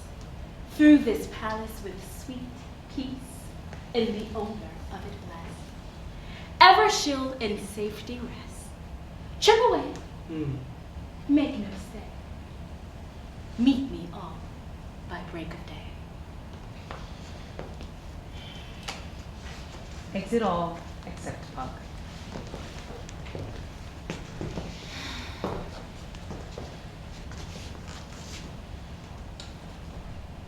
If we shadows have offended you, just pretend it was all a dream. And, as a dream, do not judge us too badly. If you pardon, we will amend.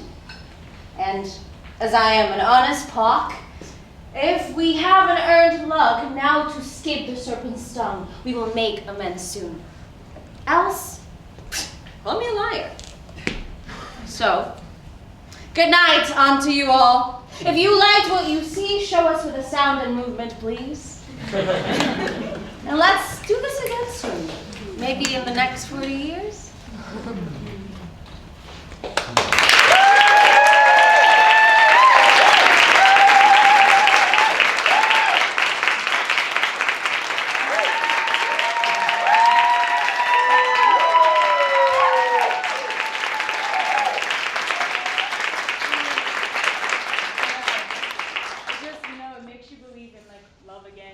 Crying, Robert's crying, it's a whole thing. Cry your tears. But what's beautiful about Kaleidoscope Repertory Theater Company is we play with care. It's careful play. It's care that's full of play and play that's full of care. And you know, we were discussing the favorite things that we like from the 80s, and Christina shared her different awakenings from the 80s. I won't explain too much, but you know, for some of our cast and for some of us here, like we were born in '98 and 2000. I know, I'm sorry, but we all share, we're all born in the 1900s. We were all born in the 1900s, right? But the reason why I share that is because for some of us, we've never not known a world of drama therapy. Right? We were born into a world where like drama therapy existed. And we have all of you to thank for that.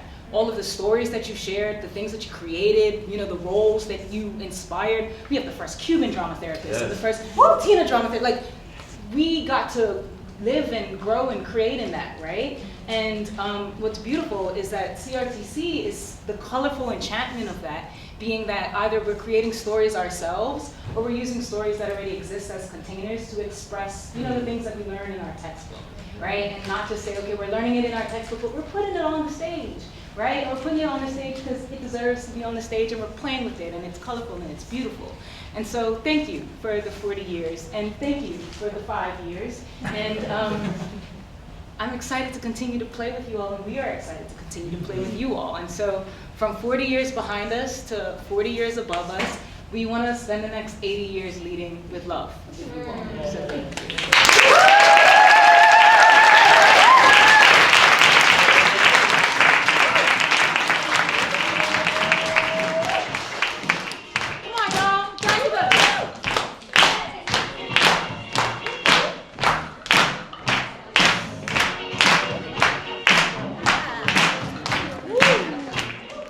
Thank you, CRTC. We are obviously feeling ready to party, and we're almost there. But I do want us to close this time together. The members of CRTC are going to come back in, so know that they'll be re-entering, make space and room for them. I want us to end together because we've been together in community. So let's close this together. I'm thinking of what we've seen and shared today, and I'm thinking of the lullaby, and I'm thinking, we starting with a lullaby and ending with this mid-autumn's night's dream. And I want us to dream together. Treasure got us off to a great start. So from all of you, I want to hear a word, a thought, a feeling, something that you are looking forward to in the future of drama therapy. Can you imagine the future of our profession? Taking up space. Taking up space. More therapeutic theater. Yeah. More therapeutic theater. Drama therapy in every language. Drama therapy in every language. Licensure in every state.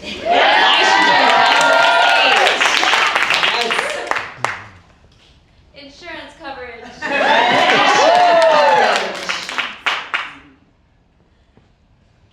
Abundance. Abundance.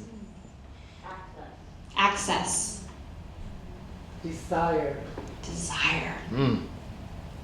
Passion. Passion. Fulfillment. Fulfillment.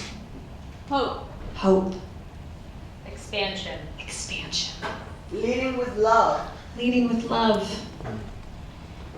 Disruption. Disruption. Knowing our history.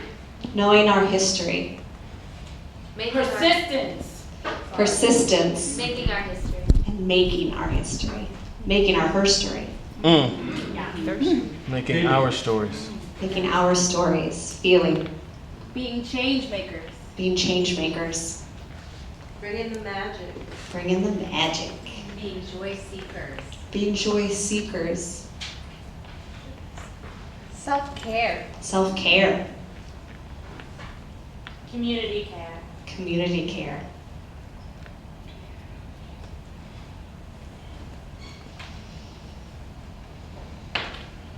The way forward is us in this room. The final piece is I'm going to invite us into a ritual to end our dream and to move us forward in fulfilling that dream. And I'm going to invite up Nisha and Robert and Maria. And as they make their way up here, I'm going to ask for my slide, please. Oh, hello, slide. And I'm going to ask everyone in here to stand as it is comfortable for you, when you're able to get. Because we're going to end this in community together, in connection with each other. So as you're comfortable, even find physical connection, elbows with your partner, hands, hugs, whatever feels right to you. And we're going to do a call and response. So I'm going to ask you to listen, and we will give the call, and then you all will respond back to us. But we'll be using this slide so you don't get lost. If we shadows have offended. Think about this. And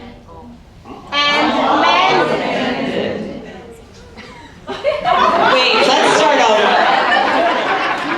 Maria? She? You were responding. It was on me. I agree. She's a troublemaker. We know it to be true, making a mess. Let's do it again. So we'll say a line, one of us four, and then you'll all say it back. Got it, Maria?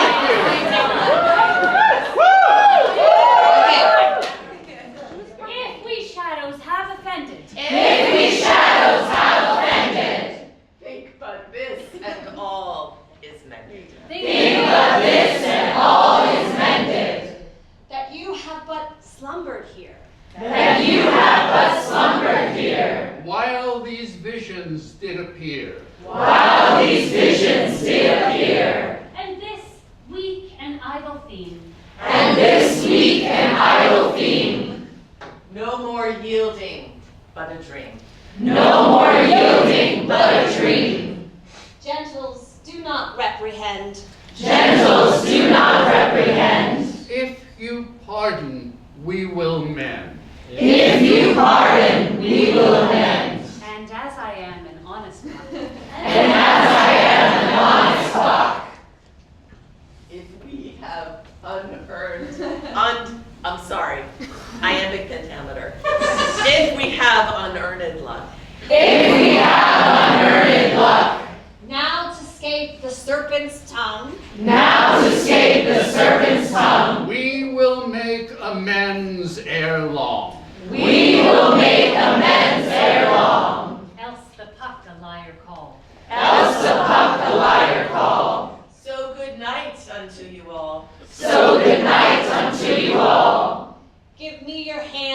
we be friends? Give me your hands if we be friends. And Robert shall restore amends. And Robert shall restore amends.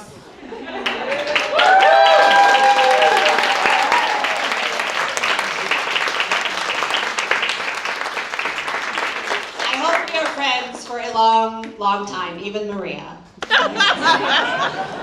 Thank you so much for being with us. The performance is going to close, but we have food, we have drinks, and we have one more thing. Thank you, Nisha. And do we want our... I'll hold these and you can sit there. So we just want to acknowledge a few people, which means that God has to come down from the phone booth.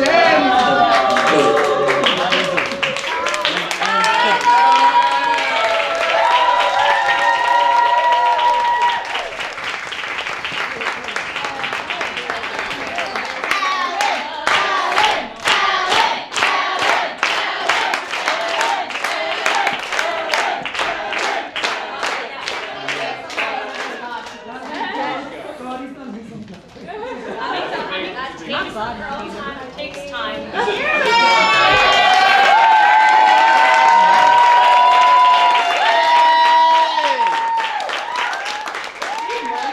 We want to acknowledge you, Ellen, for everything that you are and do, and all this beautiful hard work and the joy and love and care that you put into everything.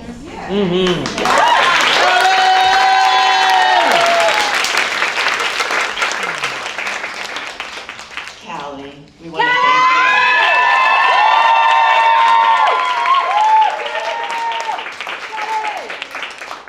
you. We want to thank you for all of the organizing that you did, the plating of food every night, and there was all sorts of behind-the-scenes communication that Callie so beautifully organized for us. So thank you, Callie.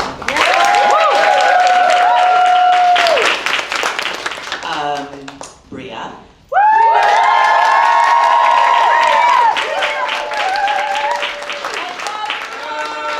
Bria is our program assistant and also was the backstage projection person and helper with this. And Bria, we're very grateful for you. And William.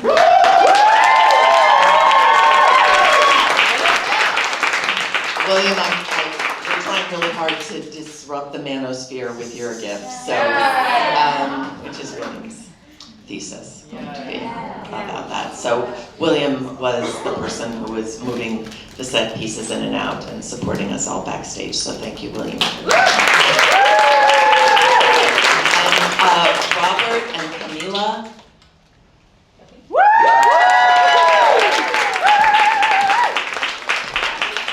And assisting, just saying that some days these will be real flowers someday. You're still a student, so you only get the plastic. But thank you. And Darcy, for you, because you're flying, I didn't want to give you a flower, but I'm giving you like one of my favorite books of all time, called The Argonauts by Maggie Nilsson, and to take you on the next adventure.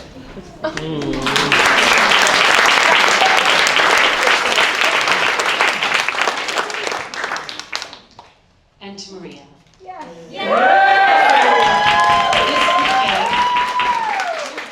Well, I've already been feted enough. I've been celebrated. But I do want to offer you this entire bouquet, which is a manifestation of the love that you give every day. This bouquet right here.